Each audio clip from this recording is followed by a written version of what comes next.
जगामध्ये 2 सप्टेंबर हा दिवस जागतिक नारळ दिन म्हणून साजरा करण्यात येतो। तरी या दिनानिमित्त सर्व शेतकरी बांधवांना व नारळ बागायतदारांना मी शुभेच्छा देतो। नमस्कार।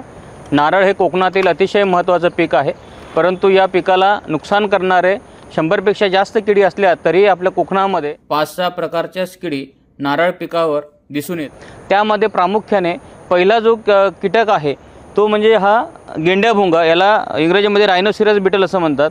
ह्या किडींच्या अवस्थेपैकी प्रौढ गेंड्याभुंगा हाच फक्त पिकाचं नुकसान करत असते आणि याच्या इतर ज्या अवस्था आहेत, उदाहरणार्थ अंडी जी आहे किंवा अळी आहे किंवा कोश आहे, ती ह्या फक्त कुजलेल्या भागामध्ये शेणखताच्या खड्ड्यामध्ये, गांडूळ खताच्या खड्ड्यामध्ये किंवा शेतामध्ये असणारा पालापाचोळा किंवा मेलेले माड किंवा मेलेल्या माडाच्या खोडामध्ये याच्या इतर अवस्था आपल्याला प्रामुख्याने दिसून येतात। परंतु नारळ झाडाला नुकसान करणाऱ्या प्रमुख किडीपैकी फक्त ह्या भुंग्याचा प्रौढ हाच फक्त याला नुकसान करतो किंवा प्रादुर्भाव करत असतो।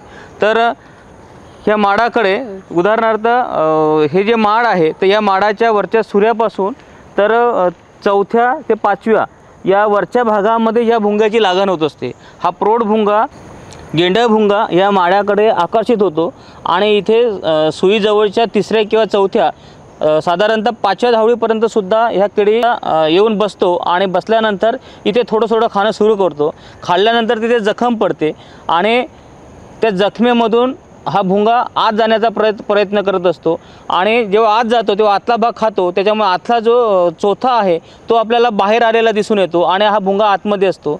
जर तो चौथा जो आहे बाहेर आलेला हा जर ओलसर असेल तर समजायचा भुंगा त्या ठिकाणी जिवंत आतमध्ये आहे। जर ते सुकलेला दिसून आला आपल्याला चौथा तर समजायचा का भुंगा त्या ठिकाणी खाऊन निघून गेलेला आहे।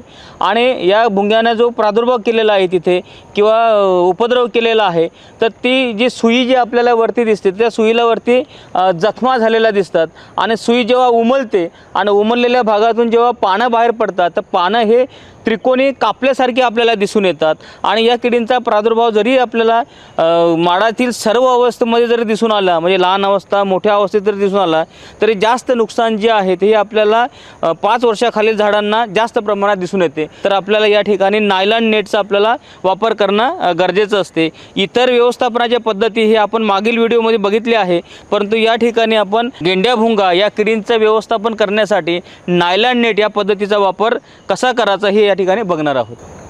5 वर्षाखालील नारळ झाडाचे किंवा माडाचे गेंड्याभुंगापासून संरक्षण करायचे असेल तर या नायलॉन नेट जाळीचा आपल्याला वापर करणं गरजेचं आहे।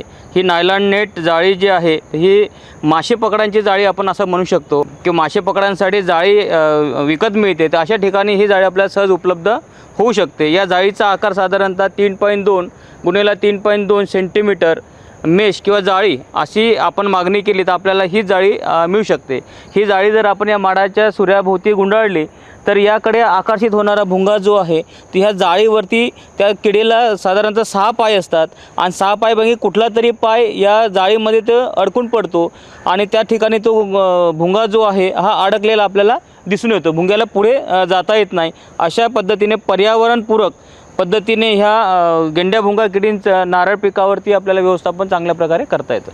हा व्हिडिओ जर आपणास आवडला असेल तर या व्हिडिओला लाईक करा, शेअर करा आणि आमच्या या चॅनलला सबस्क्राईब करा। धन्यवाद।